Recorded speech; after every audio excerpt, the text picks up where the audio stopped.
ربي يسعد لي كل أوقاتكم.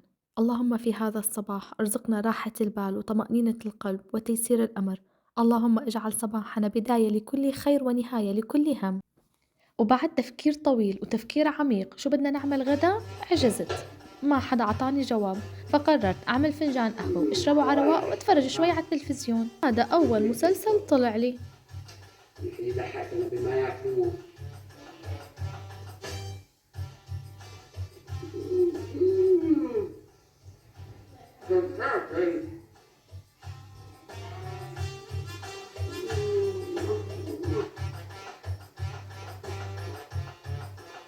وأول كلمة حكوها أولادي بعد ما شافوا الفيديو: اعملي لنا شرحات. وبس سمعتن عم يقولوا هيك قلتلن تكرم عيونكن، أحلى أكلة شرحات. اللحمة كانت موجودة عندي بالفريزر، طالعتن حطيت لهم معلقة ماجي بالخضار وشوية فلفل أسود وبابريكا مدخنة وشوية كزبرة يابسة وتوم بودرة وشوية قرفة وشوية بهارات اللحمة. قسمت البهارات لنصين، نص حطيتهم فوق الشرحات وحركت الشرحات كتير منيح وخليتها تتشرب من البهارات كلها. وهون عنا بصحن نضيف حطيت معلقتين طحين، معلقتين كبار شوي، وحطيت لهم نص التاني من البهارات وخلطتهم كتير منيح، وحطيت الشرحات بالطحين من أول وش وتاني وش، ما كترت، هي بس طبقة. لا تنسوني مثل ما عودتوني دائما من لايك وتعليق حلو مثلكن، واللي لسه ما اشترك بالقناة يشترك بالقناة ويضغط زر الجرس مشان يصلوا كل جديد. وشكرا كتير إلكن على تعليقاتكن الحلوة وعلى كلامكن الحلو. أنا بحب الطبخ كتير، بس عندي مشكلة إنه أنا ما بحب فكر شو بدي أعمل أكل. لما حدا بيختار لي الأكلة بيطير عقلي، عن جد بنبسط. إذا أنتو مثلي اكتبولي مشان ما أحس حالي أنا الوحيدة. سويت شرحات اللحمة كلياتهم بنفس الطريقة، وبس خلصت بنجيب مقلاية نظيفة وبنحط فيها شوية زيت ومعلقة زبدة حيواني، وبنحط الشرحات بقلبها بعد ما يحمى الزيت والزبدة. عن جد ما فيني أوصف لكم ريحة الزبدة الحيواني أو السمنة البلدية بهيك أكلة، الطعمة خيال. عن جد جربوها ما بتندموا.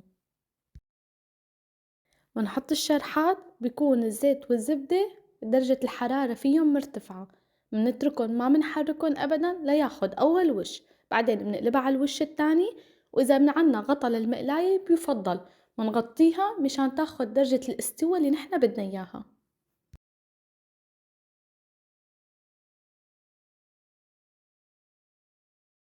والمكون الأساسي بهالأكلة ليمون وتوم، لأنه اسمها شرحات مطفاية بحمض وتوم. وهي خلصت أول دفعة. يا عيني عالريحة والمنظر واللون الأشقر يلي ما بيرحم. عن جد يلي حيجربها بنفس الطريقة رح ياكل ويدعيلي. خليت قطع الشرحات عندي صغيرة، أسهل للأكل مشان الأطفال. اللي بيحب يخلي الشرحة كبيرة وياكلها بالشوكة والسكينة، هي حرية شخصية. بنفس الزيت يلي قليت فيه الشرحات رح قلي شرايح البصل، وبنفس الوقت بكون قليت شرحات البطاطا.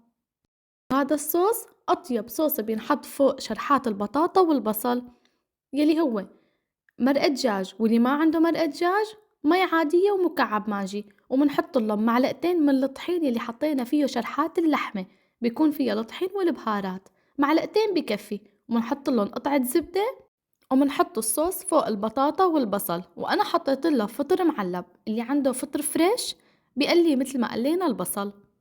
بعدين حطيت شرحات اللحمة على الوش، لأنه أولادي ما بيحبوا الصوص، فأنا حطيت شرحات اللحمة على الوش مشان ما يجيهن من الصوص الأبيض. حطيتهم تقريبا شي 10 دقايق بالفرن. عن جد ما فيني أوصف لكم الطعمة والمنظر، جربوها.